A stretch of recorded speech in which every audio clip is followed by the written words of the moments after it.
প্রতিকুর রহমান তৃণমূলে জয়েন করাটাই বড় চমক। মানে দুদিন আগে, এই প্রশ্নটা আমি আপনার ক্যাটাগরিক্যালি করছি, দুদিন আগে বিজেপির একজন সিটিং বিধায়ক কার্শিয়াংয়ের তৃণমূলে জয়েন করলো, তার থেকে বড় চমক প্রতিকুর জয়েন করা। এটা মিডিয়া করছে, মিডিয়া করছে, মিডিয়ার করা, এটা মিডিয়ারা করছে, তারা মজা পাচ্ছে, তারা করছে, আমাদের সেটাই কোনো ব্যাপার নেই। বাট এটা কোনো বড় খবর না। নাম্বার ওয়ান, যদি জয়েন করে এটা সেরকম কোনো বড় খবর নয়। বিজেপির বিরুদ্ধে লড়াই করবার জন্য, বিজেপিকে আটকানোর জন্য যেভাবে গোটা ভারতবর্ষে মানুষের কণ্ঠরোধ হচ্ছে, তার বিরুদ্ধে দাঁড়িয়ে বিজেপির বিরুদ্ধে লড়বার জন্য সবচেয়ে বড় শক্তি হচ্ছে তৃণমূল কংগ্রেস। তাই আমি তৃণমূল কংগ্রেসের সঙ্গে এসছি, অভিষেক ব্যানার্জির সঙ্গে এসছি, মমতা ব্যানার্জির সঙ্গে এসছি।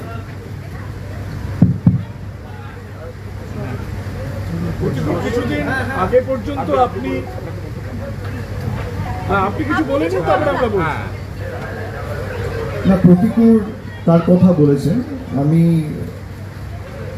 প্রতিকুরের সাথে বিগত দিনেও অনেকবার কথা বলেছি। আমার বিরুদ্ধে প্রতিদ্বন্দ্বিতাও করেছিল 2024 সালে, আপনারা জানেন।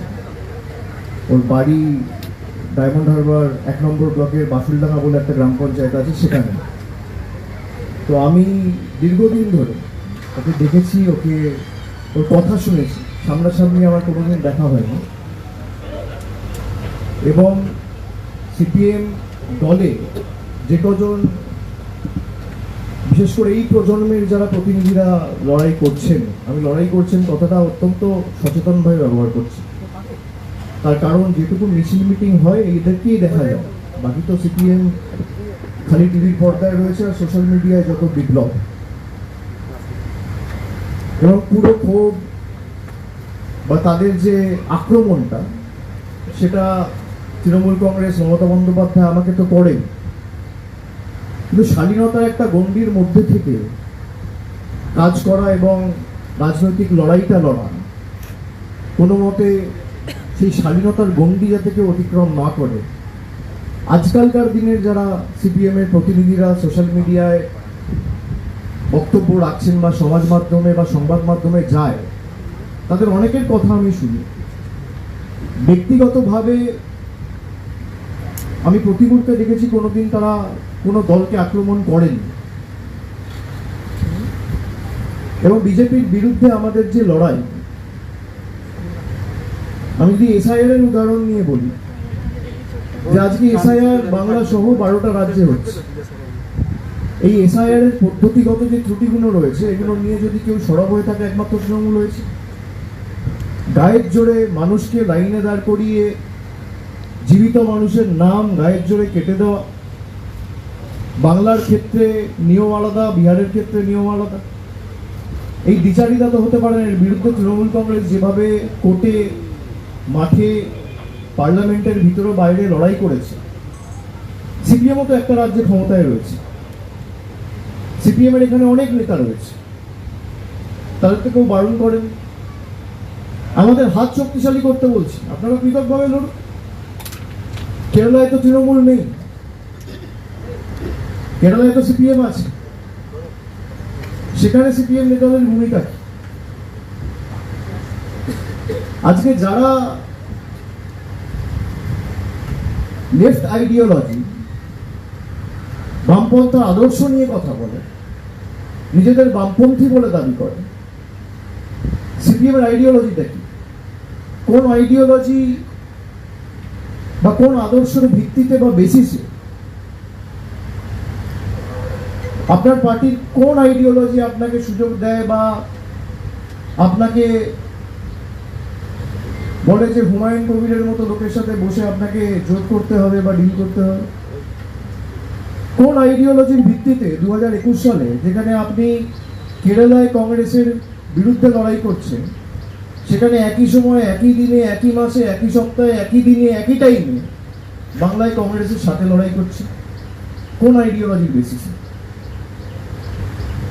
কোন আইডিওলজির বেসিসে আপনারা লক্ষ্মীর ভান্ডারের মতো সহায়তাকে ভিক্ষা বলেন? কোন আইডিওলজির বেসিসে একটা প্রান্তিক মানুষকে, যে সরকার চাল, ডাল, আর্থিক সাহায্য সহযোগিতা পৌঁছে দিচ্ছে, তাদেরকে ভিক্ষুক বলে বা ছোট করে খাটো করে দেখে? কোন আইডিওলজির বেসিসে?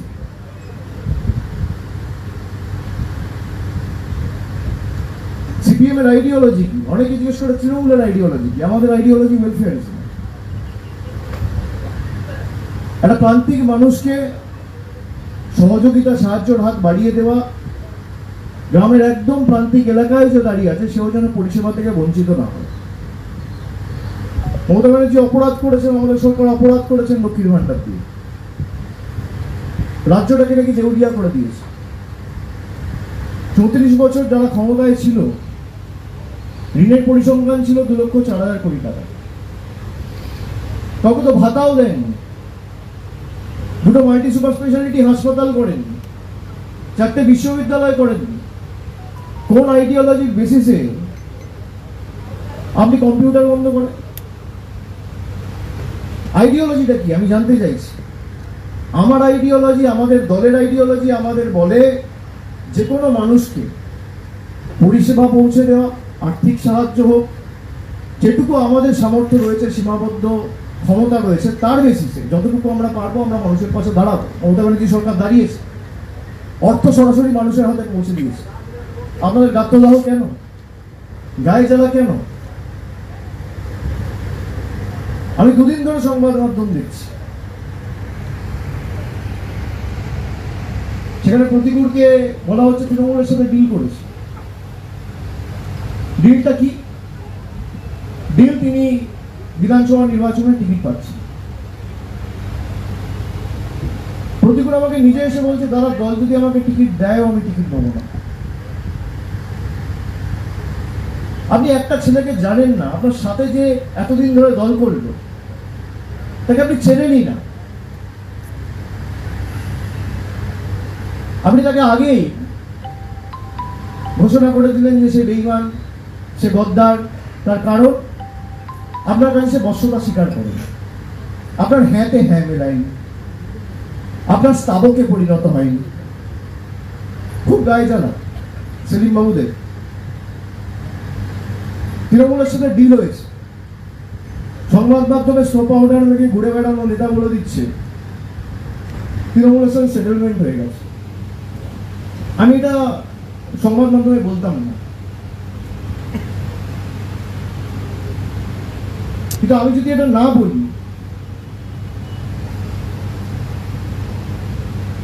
মানে আমার এটা বিবেকে লাগবে যে আমি কিছু বলার আগে ও এসে আমাকে বলছে যে আমি বিধানসভা নির্বাচনে দ্বারা কোনো টিকিটের জন্য আসিনি, আমি দল টিকিট দিলেও নেব না, আমি সংগঠনে কাজ করব। আজকালকার দিনে কজনকে পাওয়া যাবে যারা রাজনীতিতে কোনো চাওয়া পাওয়া নেই? রাজনৈতিক কর্মী সমর্থক প্রত্যেক দলেরই থাকে, কিন্তু ভালো কর্মী আপনি কোথায় পাবেন? তৃণমূলেও যেমন ভালো খারাপ আছে, বিজেপিতেও ভালো খারাপ আছে, সিপিএমও আছে, কম সব দলেই থাকে। যাদের চাওয়া পাওয়ার কিছু নেই, মানুষের জন্য নিঃস্বার্থে কাজ করতে চায়, মানুষের জন্য সর্বক্ষণের কর্মী হয়ে কাজ করতে চায়, এর জন্য কারোর অবস্থানের প্রয়োজন হয়। সিপিএম এর জোনাল কমিটি, লোকাল কমিটি আর আলিমুদ্দিনে বসে থাকা নেতারা আমার সার্টিফিকেট দেবে, তারপর আমাকে বামপন্থী হিসেবে গণ্য করা হবে।